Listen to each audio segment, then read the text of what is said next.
Saya lanjutkan untuk evaluasinya. Dilihat ayat ke-31. Ayat 31. Di baris yang kedua dari atas, ujung kiri, fi makanin sahiq. Tadi membacanya fi makanin sahiq. Nah, jadi kalau tanwin bertemu sin dibaca ikhfa, tanwinnya disamarkan. Bertemu sin, tanwinnya disamarkan. Kalau tadi membacanya idhar, makanin, bukan makanin tapi makanin. Nah, sekarang yang lebih mudah, yang dihafalkan yang lebih sedikit hurufnya, yaitu ketika dibaca idhar, yang dibaca jelas. Jadi kalau tanwin atau non mati, di situ tulisannya makanin.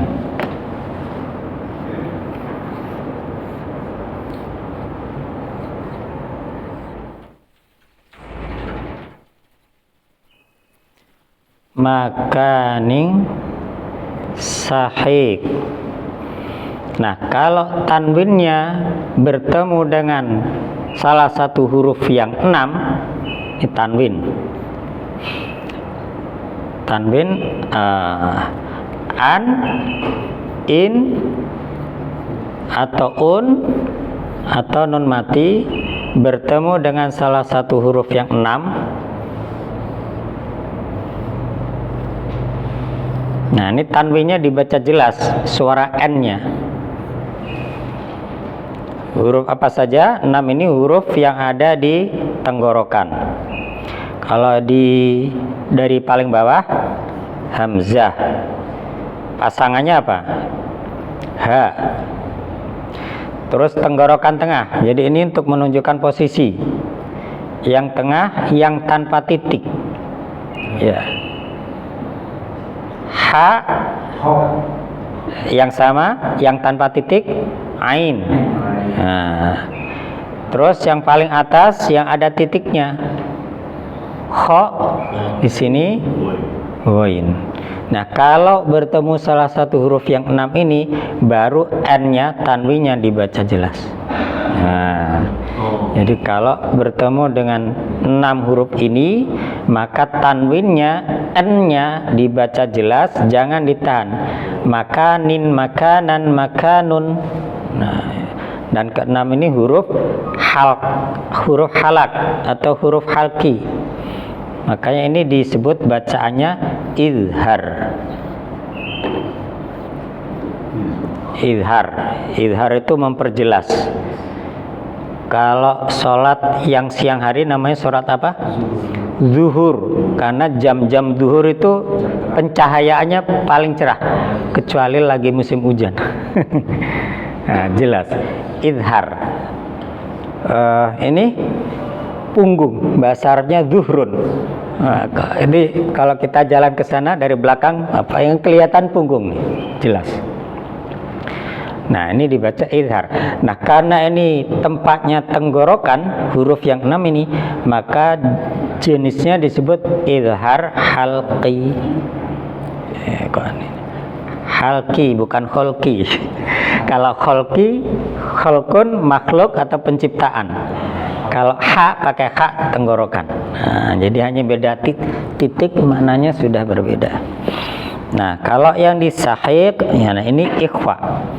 Nah, ini hurufnya yang 15, yang paling banyak. Kemudian ayat 32. Di ayat 32,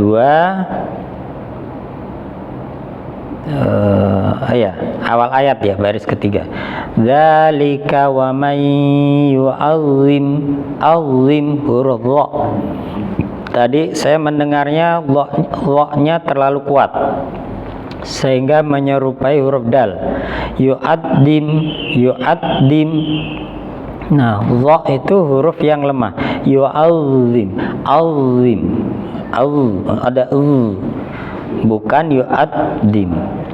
Kalau yu'addim berarti terbaca dengan sifat yang kuat, makanya terhenti dulu yu'addim. Nah, itu salah.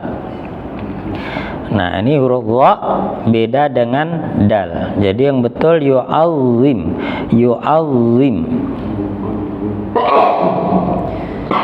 Kemudian ayat ke-44.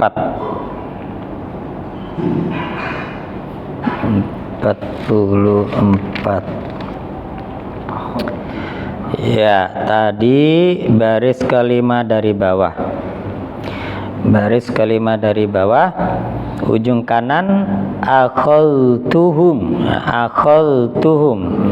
Nah, tadi ada beberapa yang mempunyai kemiripan dal mati bertemu dengan ta. Nah, di sini dalnya jangan sampai hilang. Kalau membacanya sampai hilang berarti dalnya terbaca dengan kuat. Jadi yang betul akhaltuhum, bukan akhadtuhum. Nah, perhatikan di depannya zal itu ada huruf ta, taknya tidak ada tasdidnya.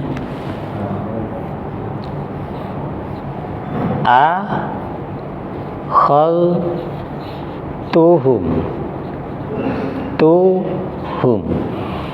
Nah, kalau ada dua huruf, yang pertama mati, yang kedua hidup.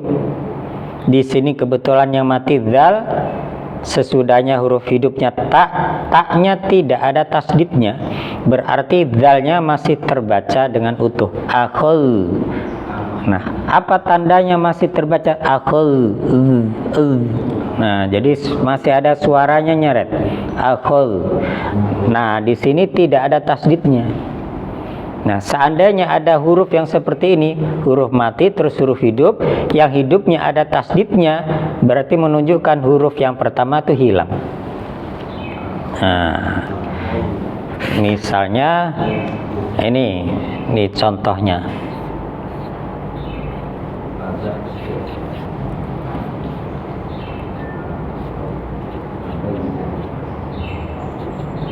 Nah, aslinya qad tabayyana. Tapi karena ini dal bertemu dengan ta, di mana dua-duanya berada di dalam makhraj yang sama, maka dalnya harus masuk ke dalam ta. Nah, karena masuk ke dalam ta, maka taknya ditambahin tasdid. Nah, kalau kondisi seperti ini berarti menunjukkan huruf sebelumnya ini tidak terbaca. Maka membacanya langsung ke ta. Makanya qalqalanya hilang, bukan qad tabayyana tapi qad tabayyana.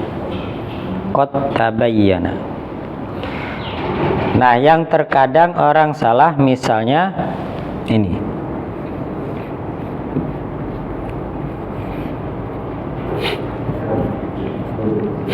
Nah, dal mati bertemu dengan jim. Ini membacanya qad jaa atau qad jaa. Qad jaa. Kalau kita lihat secara tertulis, jimnya tidak ada tasdidnya. Berarti dalnya masih ada.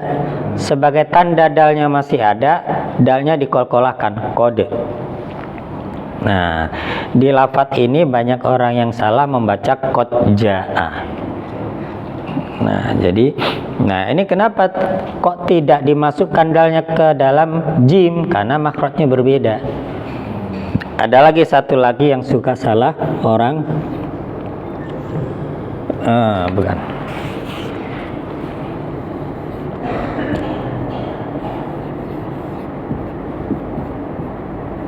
Ya. Dalnya masih ada qalqalahnya nggak? Masih. Nah, secara tertulis dotnya tidak ada tasdidnya. Berarti dalnya masih ada. Qad dhalla. Nah, kesalahan orang membaca biasanya qad dhalla. Yang betul qad dhalla. Nah, secara hukum karena dalnya makrotnya berbeda dengan lot dan juga berjauhan. Jadi qad dhalla, qad jaa. Nah, jadi secara tertulis huruf yang kedua tidak ada tasdidnya.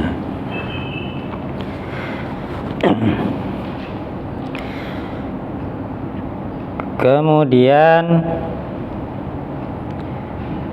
ayat 49. Ayat 49 mana tadi?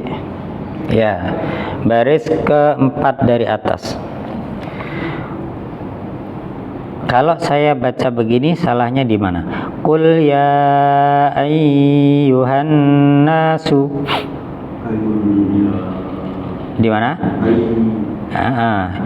Qul ya ayyuha. Ay dia bertasdidnya itu ditahan, itu salah.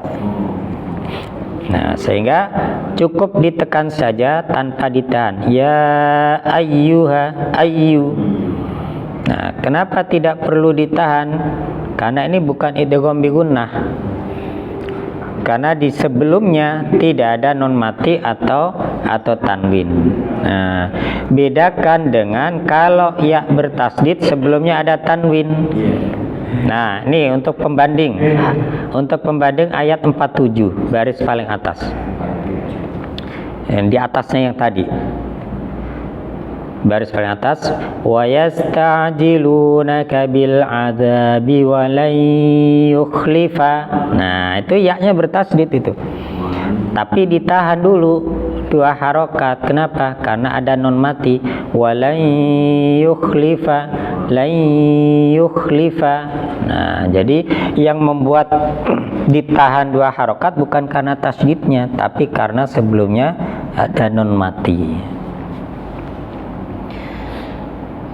Satu lagi ayat 54. Awal ayat 54. Waliya'lama. Waliya'lama. Tadi saya mendengarnya suara ha. Waliyahlama. Nah, mungkin terlihat sekilas seperti ha. Nah, ini secara ilmiahnya, secara ilmu penulisannya dulu. Kalau misalnya ha, ini kalau misalnya Qur'annya jelas, penglihatan kita jelas. Apa tadi tulis saya? Waliya'lama. Kalau saya zoom,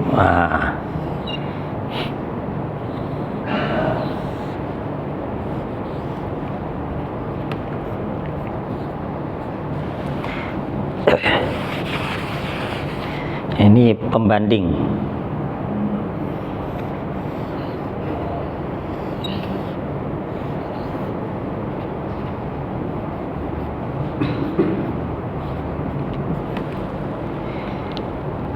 Yang atas liyahlama, yahlama. Yang bawah liya'lama. Bedanya apa antara ha dengan ain? Walaupun mirip-mirip. Kalau ekor dua-duanya ada ekornya. Nah, yang kanannya, yang bagian kanannya. Kalau ha bagian kanannya nih ada lancipnya nih. Kalau ain atau ghain ini tumpul. Nah, kalau kita dulu bikinnya biar gampang bikin ain begini. Nah, ini salah ini. Jadi ain ini bagian kanannya tumpul begini. Nah, kalau ha ini lancip. Nah, jadi tandanya di situ. Terus kalau ha huruf sebelum ha ini berada di bawahnya. Jadi ha-nya tuh numpang. Ini kan ya. Nah, terus bikin lagi dari sini, gores lagi di atasnya. Kalau ain dia nyambung seret. Nah, dari sini bawahnya ini langsung ke sini. Kalau ha nggak mungkin bisa nyambung, harus berhenti di sini nih, baru bikin lagi. Nah, itu kalau dari segi kaidah atau cara menulisnya. Dulu saya belajarnya begitu. Nah, kalau tentang apa jelas tidaknya, nah ini termasuk di antara, ini sambil serba-serbi, di antara yang membuat bacaan kita lancar dan benar itu bukan hanya kemampuan dari segi tajwid, kemampuan dari segi taksinya, bukan hanya itu. Nah, termasuk penglihatan kita. Semakin besar Qur'annya akan semakin mudah, semakin memperkecil kesalahan, semakin besar. Terus pencahayaan, semakin terang pencahayaannya, semakin jelas, semakin mudah, semakin memperkecil kesalahan.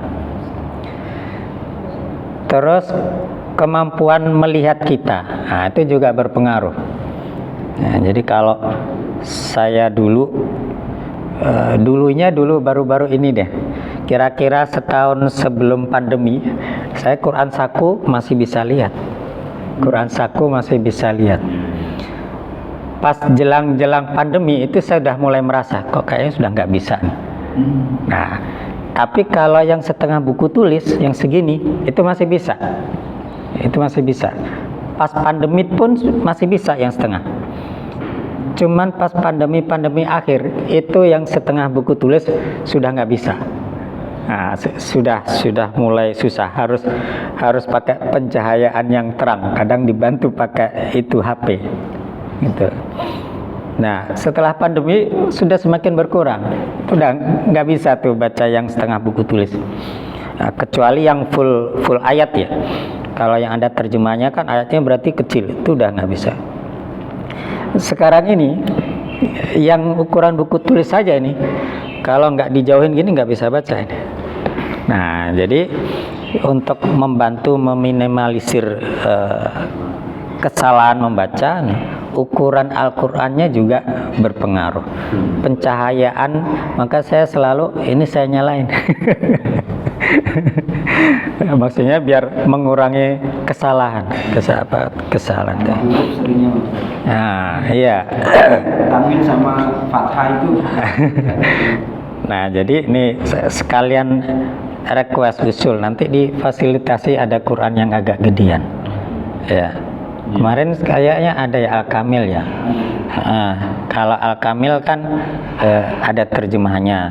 Nanti barangkali bisa jadi ada sebagian orang yang meskipun seukuran Al-Kamil itu masih belum bisa. Kenapa? Kan ada terjemahannya, kan berarti tulisannya agak kecil.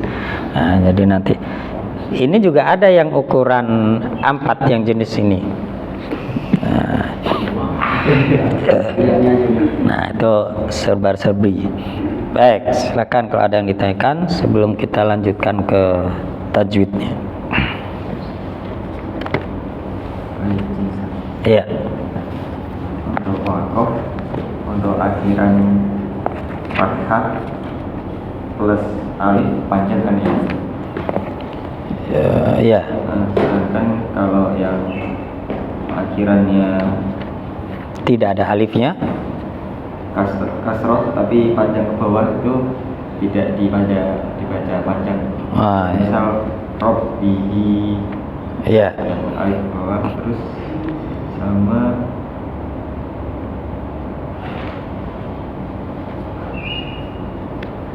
kalau itu terbalik juga nggak dibaca panjang kalau iya. Jadi kembali ke kaidah umum dulu.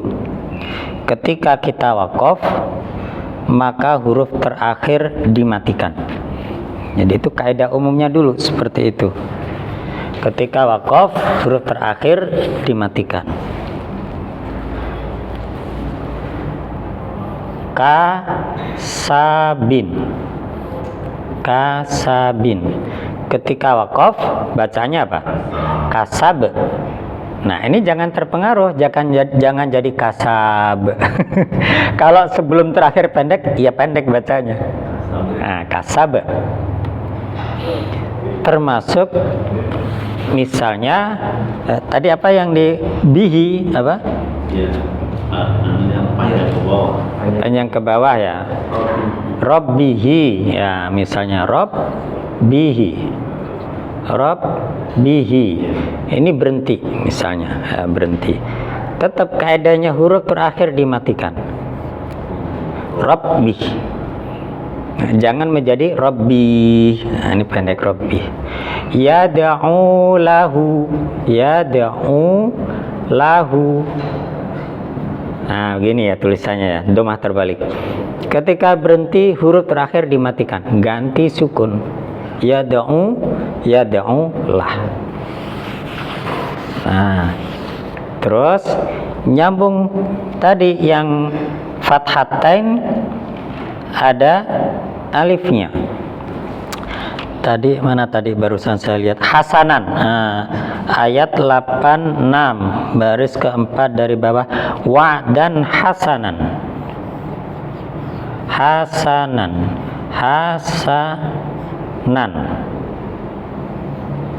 Nah, ini bukan berarti membacanya ketika berarti wa dan hasan, bukan, tapi membacanya wa dan hasana. Lo mana huruf terakhirnya mati? Nah, ini sebenarnya huruf mati, ini alifnya ini sebenarnya huruf mati. Nah, makanya di sini yang ini namanya mat iwat. Mat iwat, iwat itu artinya ganti. Mat itu panjang, panjang ganti. Mana panjangnya? Ini panjang nih. Mana gantinya? Panjangnya ini menggantikan tanwin yang dibuang. Mat ganti, mat iwat, wa dan hasana. Nah, di sini bukan karena alifnya ini, tapi memang karena tanwinnya ini. Jadi panjangnya ini menggantikan tanwin yang dibuang. Makanya di beberapa ayat fathatain tanpa alif. Misalnya saya tulis di sini. Tadi kayaknya ada lafadz musamman ya.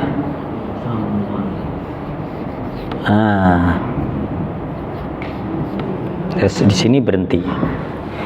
Nah, ini kan setelah fathatain tidak ada alif kan? Nah, walaupun sebenarnya kalau kita belajar bahasa Arab, ini yang melengkung seperti ya ini alif ini. Alif bengkok, alif maksurah. Musamman, ketika berhenti ajalim musamma. Musamma yang memanjangkan bukan karena alifnya, karena memang tidak ada alif yang berdiri, tapi memang karena fathatain. Tadi ada juga yang fathatain tidak ada alif, tidak ada ya tanpa titik, pokoknya tidak ada apa-apanya, tapi dibaca panjang juga. Tadi lafadz ma'an tadi. Oh, ma'an. Ya. Nah, ayat berapa tadi ya? Tadi antum yang baca kayaknya tadi. Ma'a. Oh, ini. Ayat ke 63. Ayat ke 63. Mana? Sama imam baris keempat. Ini ya. Dari bawah. Iya, baris ketiga dari bawah paling bawah. Alam 63. Oh ya, ayat 63 ya. Anzala minas samai ma'a. Nah, tulisannya ma'an. Di sini berhenti. Maka membacanya ma'a. Loh, meskipun tidak ada alifnya, tetap dibaca panjang karena yang menyebabkan panjang fathatainnya ini. Iya, tetap mat iwat namanya. Wah, karena memang yang menjadi ukurannya bukan ada tidaknya alif, tapi fathatainnya ini. Nah, tapi kalau sudah nyambung ke sini, hati-hati, tidak semua fathatain menjadi fathah panjang. Apa misalnya? Apa ya, lafadz apa ya? Tak marbutoh. Misalnya kalau ada lafadz begini. Koryatan. Nah, ini kalau berhenti jangan dibaca koryata, tapi koryah, kembali ke hukum asal, dimatikan, disukun. Hanya taknya berubah menjadi koryah. Nah, jadi alurnya yang dipahami ketika waqaf, ketika berhenti huruf terakhir dimatikan. Ini huruf terakhir dimatikan. Nah, alur yang berikutnya ketika waqaf pada huruf yang di fathatain, maka dibaca fathah panjang. Fathatain ukurannya, bukan ada tidaknya alif. Nah, kemudian alur yang berikutnya, tapi tidak semua berhenti pada fathatain dibaca fathah panjang. Kalau huruf terakhirnya fathatainnya tak bulat, maka berubah menjadi ha dan kembali ke asal dimatikan di sukun qaryah. Nah, jadi seperti itu. Untuk yang misal ayat 46 Ustaz. Ayat Baris kedua dari paling bawah. ayat 4. Iya. 4 berapa? 46. 46. Itu kan ada jim. Itu kan ada biha. Itu Iya. tanpa tanwin.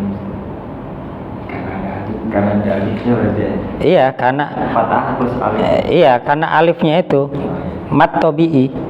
Kembalinya ke mat tobi'i. Biha. Nah, biasanya saya menjelaskannya berhenti pada mat tobi'i, berhenti pada bacaan panjang, tetap dibaca panjang. Mau panjangnya A, panjangnya I, atau panjangnya U. Ketika berhenti, nah tetap A, I, U. Jangan berubah menjadi pendek, apalagi dimatikan, gitu. Jadi iya, nah orang biasanya terkecoh dengan huruf hamzah. Nah, jadi yang menyerupai ma'an ini di awal Al-Baqarah binaan. Binaan. Nah, ini nisaan.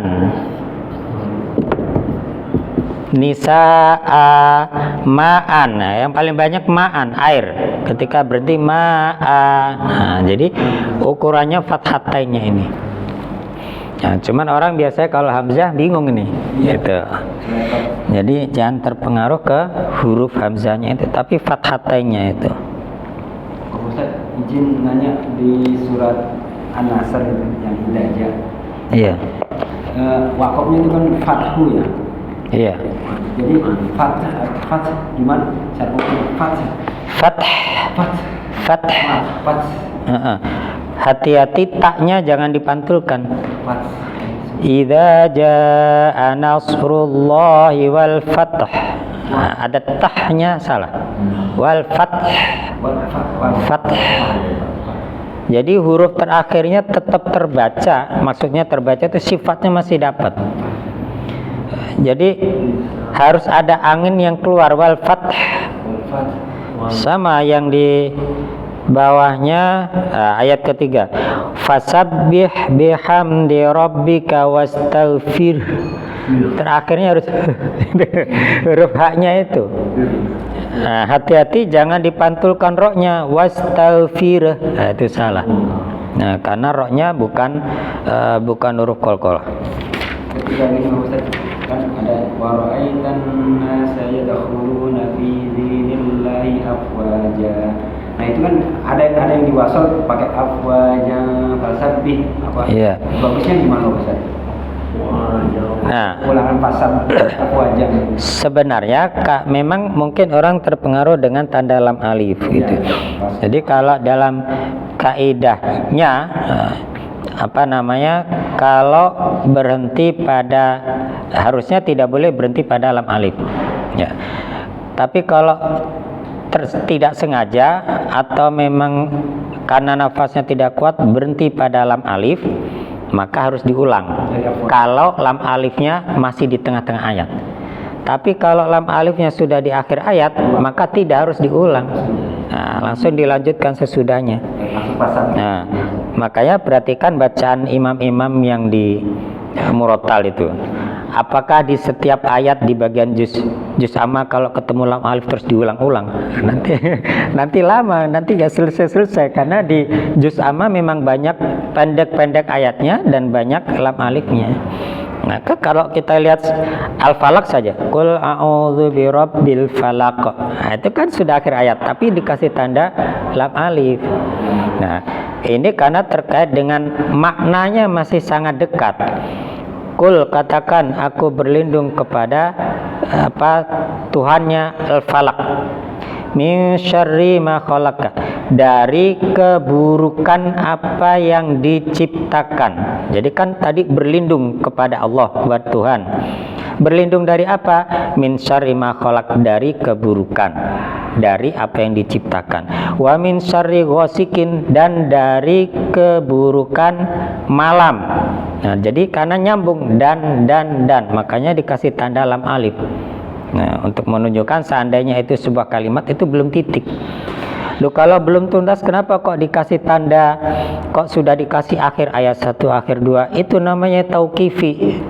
Tauqif itu ya dari Rasul tuh seperti itu. Jadi Rasul dulu ngasih tahu, nih ayat 1-nya taruh di sini, ayat 2-nya taruh di sini. Itu tidak ada sahabat yang merotas atau mempertanyakan, dan juga Rasul tidak menjelaskan. Pokoknya sahabat ngikut saja. Nah, itu namanya tauqifi. Jadi penempatan nomor ayat dan penempatan ayat itu sesuai dengan Rasulullah. Nah, Rasul tidak menjelaskan ini kenapa begini, enggak.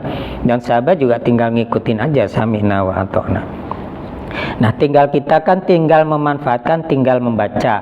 Nah, bagaimana biar tidak salah? Salah satunya dengan memperhatikan apa tulisan-tulisannya, tanda-tanda bacanya dan lain sebagainya.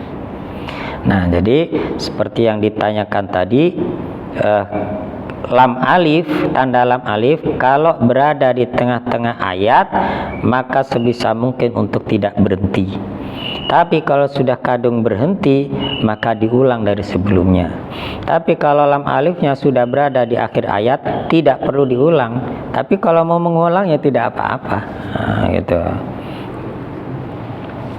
Ada lagi? Baik, saya tambahkan satu materi tajwidnya, melanjutkan yang kemarin biar nambah secara teori, secara kaidah tajwid. Pekan yang lalu saktah, berhenti tanpa bernafas. Kemudian sekarang nambah satu lagi. Yang ketiga, nah, mumpung antum bawa, dibuka halaman 142. Ya, boleh Pak, antum Pak, ismam. Ismam adalah menampakkan doma yang terbuang dengan isyarat bibir. Isman terjadi ketika membaca surat Yusuf ayat 11 pada lafaz la ta'manna. Ya. Yang aslinya adalah la manuna. Ya, la ta'manuna. Baik. Berarti ismam menampakkan dhammah yang terbuang. Menampakkan dhammah yang terbuang. Jadi ini aslinya la ta'manuna. Ta'manuna.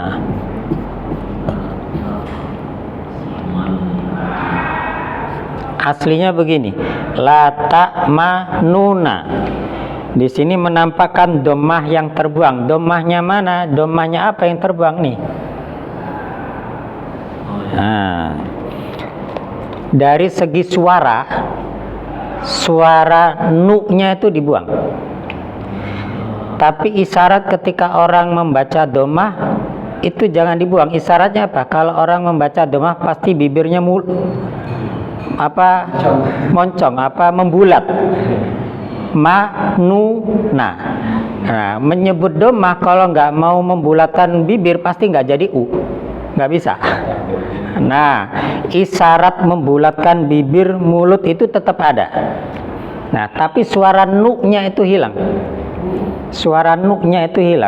Maka diganti dengan nunnya bertasdid kan di sini, manna, la ta'manna. Nah, jadinya di Al-Qur'anna la ta'manna.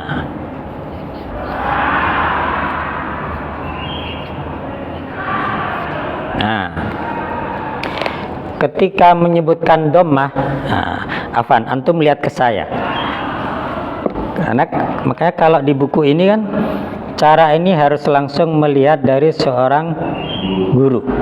Jadi saya dulu diajarin la ta'manna.